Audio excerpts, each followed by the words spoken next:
Alright, how you doing? Take two on this video. I got on a roll, but I'm in such a rush because the computer was running real slow and I had to reboot the computer, and now I'm just running very late.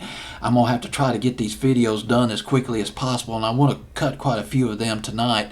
It's 2:32 in the morning here in Tuscaloosa, so just hang with me. Hang with Mr. DJ. Got a jam, man. Got some jams. Jams at number 17. You don't hear this anymore.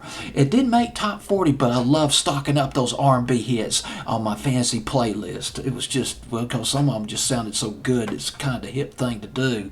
Number 17, Stacy Lattisaw, Nail It to the Wall. It was a big R&B hit for her. But went to number 4 on R&B, but got as high as number 48 on Billboard's Hot 100. Doing a lot better on my fantasy playlist at number 17, week of November 29th, 1986.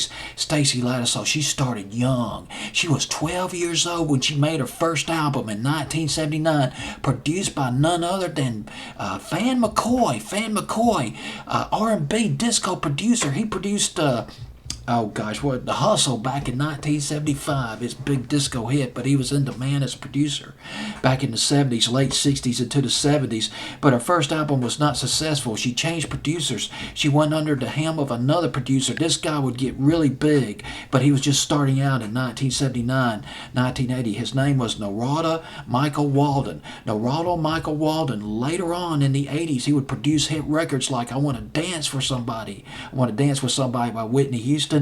He also produced Aretha Franklin's huge comeback hit in the summer of '85, Freeway of Love. But in 1979, he was just getting cranked up as a producer.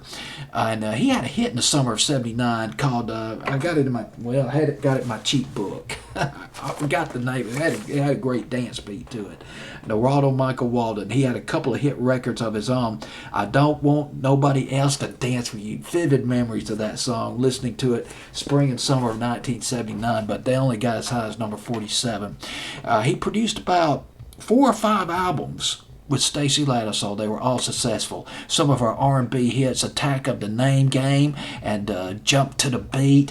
Her crossover hits, Let Me Be Your Angel and Love on a Two-Way Street. A beautiful record. Talk about 1980, 81 for that record. It was a remake of the Moments classic. The Moments did it back in 1970. God, that was a great R&B classic that she redid. And the song I'm going to play for you also produced. Well, actually, what happened was she switched labels. She moved away from Narada Michael Walden, and she went to the Motown label, and she released her first album off of Motown called Take Me All the Way, and that was in 1986. And Nail It to the Wall came from that album. Here it is, man. Got that great dance. It just sounds fresh. There's just something fresh about this record. It's got that great pounding 80s beat to it. But this is Nail It to the Wall, number 17, Stacy Lattisaw.